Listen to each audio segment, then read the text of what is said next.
मैं किसी की निंदा आलोचना बुराई ये मेरा काम नहीं है। कोई एवा सेवा मांगना, कोई रुपया पैसा धन दौलत सामान मांगना, ये भिखारी का काम है, ये मेरा काम नहीं है। जो प्रेमी स्वेच्छा से देते हैं मैं उनका उसी काम में लगा देता हूँ जो आगे आने वाले समय में सबके काम आने वाला है। वो स्थान है नैमिषारण्य। आप भूल गए इसको?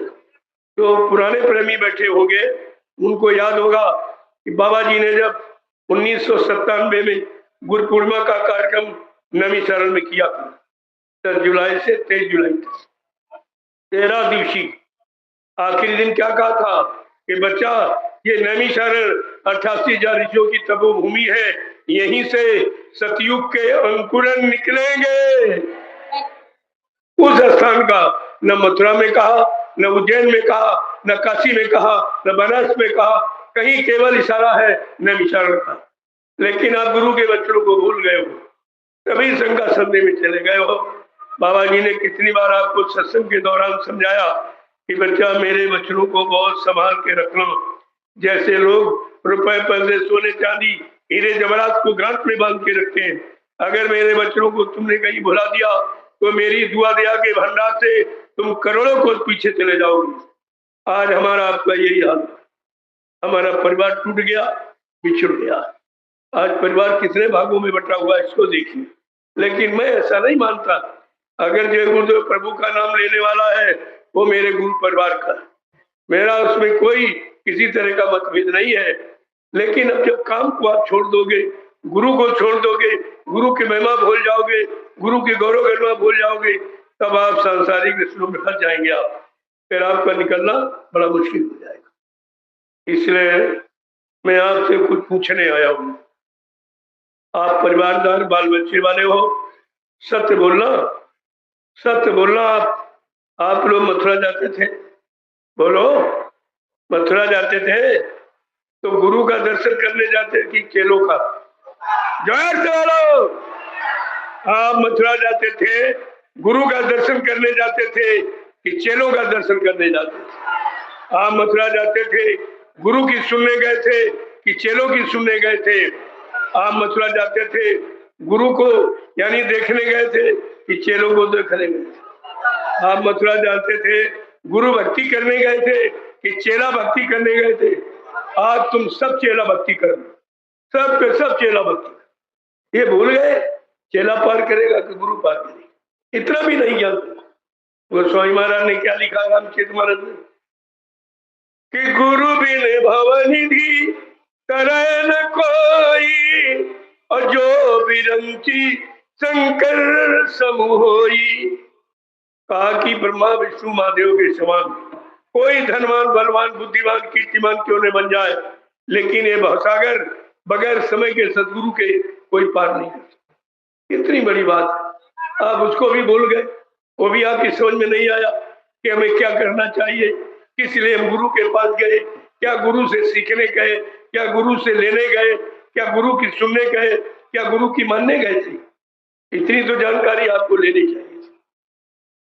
तो मैं तो आपसे पूछने आया हूँ और ये भी बताने आया हूँ कि बाबा जी ने क्या क्या वादा किया जो आप भूल गए हो।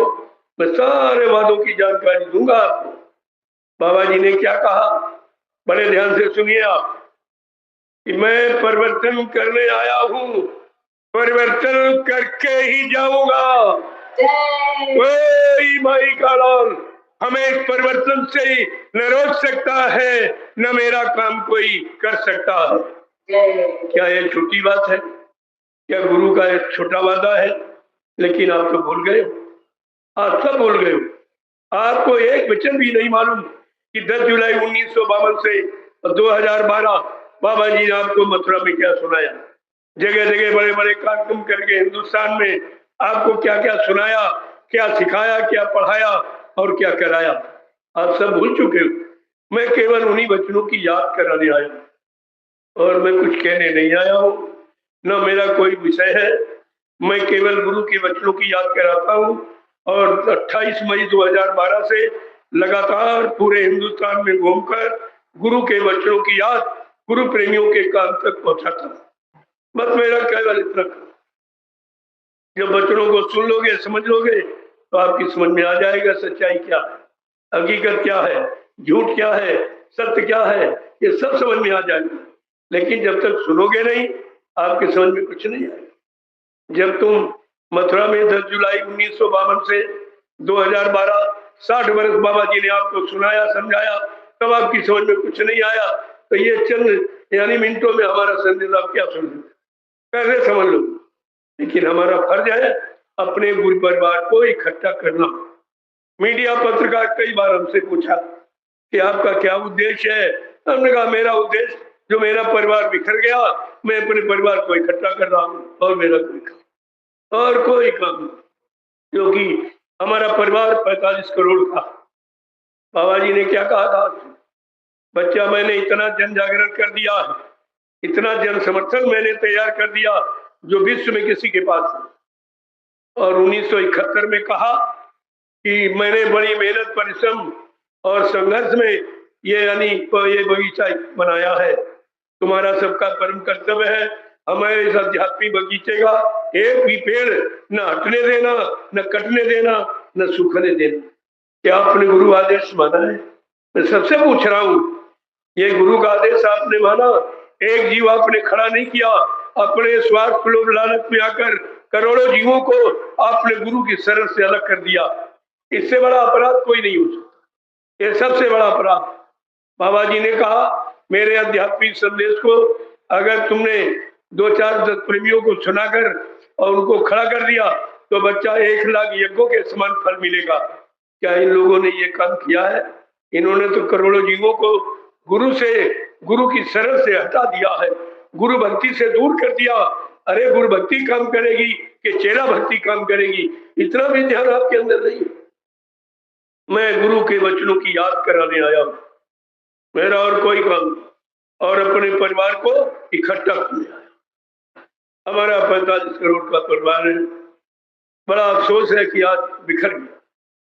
स्वार्थी लोभी लालचियों ने अपने निजी स्वार्थ लोभ लालच के लिए पूर्व परिवार को बिखेर दिया। बाबा जी ने इतनी मेहनत की 10 जुलाई 1952 से इस परिवार को बनाने में, इकट्ठा करने में। हमारा आपका कर्तव्य क्या था कि पिता की संपत्ति को या तो बढ़ा दो या बरकरार रखो, कम नहीं करना। लेकिन आपने तो ये काम नहीं किया, किसी ने नहीं किया। मैं सबके बारे में कहता हूँ कि हमारा आपका जो कर्तव्य था, जो शिष्य का कर्तव्य होता है, अगर इस कर्तव्य पर हम लोग चलते रहते तो आज दुनिया के सामने तुम्हारा कुछ नक्शा होता। तुम्हें कोई हराने वाला पैदा ही नहीं। इतना बड़ा जन समर्थन है।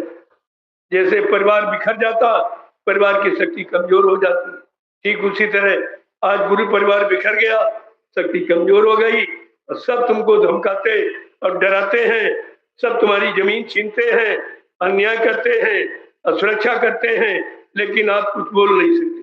क्यों? तुम्हारे पास संगठन नहीं। कलयुग के इतिहास में कहा गया, धर्मशास्त्रों ने कहा, कलयुगे संघे शक्ति। कलयुग में संघ संगठन ही शक्ति। इसके पास संगठन है, उसके पास शक्ति है।